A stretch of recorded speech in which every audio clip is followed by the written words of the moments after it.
edit everything and accidentally went live, but here I am. If you got that notification, you stuck around. Great to be with you. Happy day it is today. Kick off the first of the week. Man, we are into the throes of fall, into the middle of September now, and what a fun weekend. However, it is fall, late summer in the Pacific Northwest. So the one thing that is probably the worst weather that I have to live through. I can take heat, I can take cold, give me snow, smoke. If you live on the West Coast, you know what I'm talking about. A lot of smoke between anywhere on the West Coast, from Washington to Oregon to California, Idaho, Nevada. A lot of smoke we're dealing with. And that's probably moving its way east. So if there's a little tickle in my throat, that's from that. But anyways, glad to be here this morning. Excited to kick off the week and go through a couple factors. Going to start with the first item that I am going to discuss.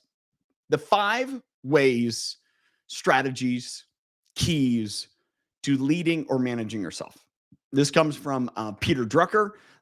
It's something I'm glad to share. I'm excited to go through. And what's fun about reading this morning is part of my daily reading. I was like, yes, one, I've learned these things. I focused on these things.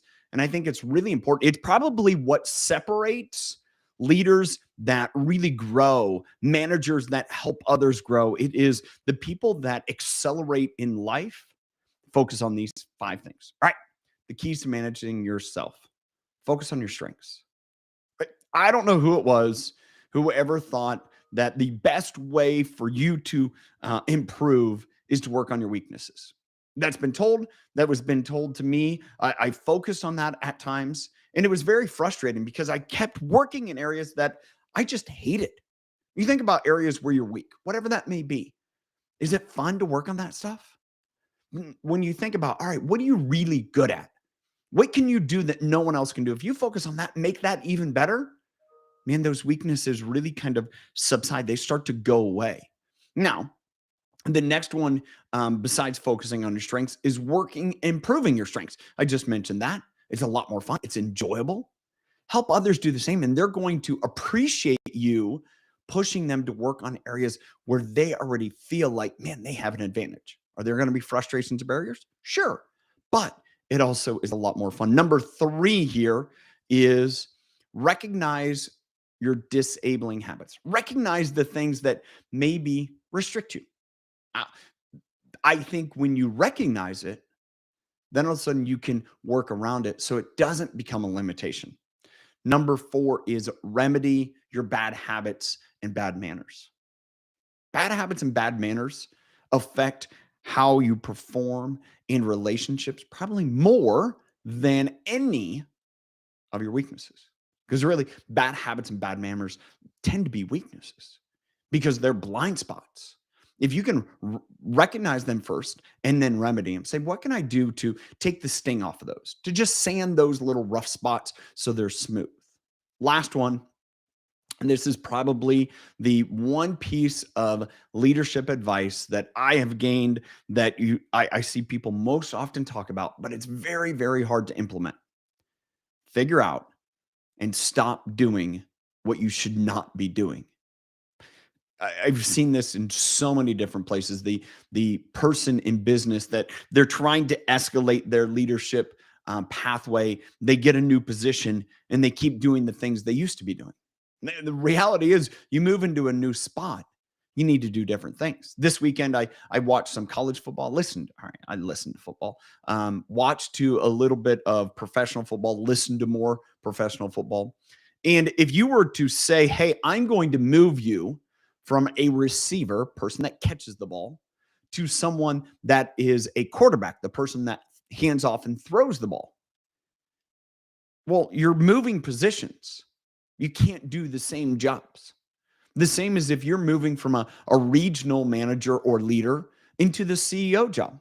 You can't still do the things you did as a regional. It's just like a receiver trying to constantly catch the ball with no one to throw it to him.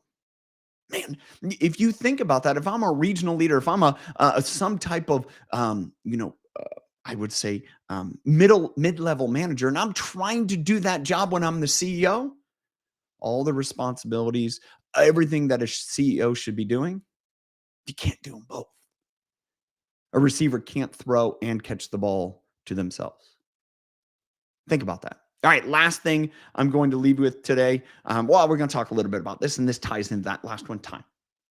If you focus on stopping the things that you should not be doing, you're going to find a whole lot more time. You're going to find more time in your schedule. You're going to find time that you can do the things you want to do. That's that part of stopping to do what you're not supposed to do. What you should not do, stop doing it. And all of a sudden you have a whole lot more time to be doing the things you should be doing. I'm guilty of that every day. I'm guilty of that over the weekend.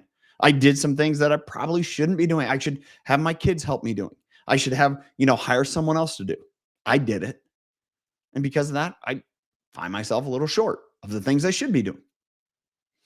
It is what it is. And I need to recognize it. And I think it is constant. Because the only thing that you can do with time is manage it. You can't make more, but you can sure lose it. And if you manage it, you make the most of it, you'll have more. All right, last thing. My thought of the day. Let me throw it up here so you guys can see it. Right here is seek to clarify rather than confront. There's a lot of people in the world that think their job is to go out and confront every ill, everything that's bad, every bad habit. I think the better solution here, and something that I'm learning to do, correct one of those bad habits, being willing to confront. I think part of those, facing those bad habits, start over again there. Lost you guys. If you're back, good. If not, all right. Well, here, I'm going to kick off with my thought of the day. It's this: seek to clarify rather than confront.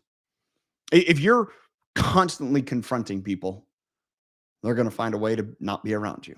But I found this: if you seek to clarify, just ask questions like, hey, help me understand.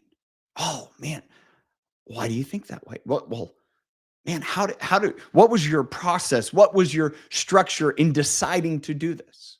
Look to clarify, not confront. And what's amazing when you clarify, two things happen. You either learn or you connect. And sometimes it's both. When you learn, when you clarify rather than confront, you learn, why did someone do it? Maybe there's information that you did not know and understand that now all of a sudden you do. And if you connect, well, maybe it's you understand their viewpoint and you can share a different viewpoint. And by the end of that, the two of you have a completely different viewpoint that moves everyone forward. Man, that to me is the result of quality connection.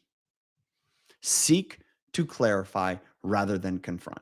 I hope you got value from that. Sorry, a little choppy this morning, but glad to be here with you.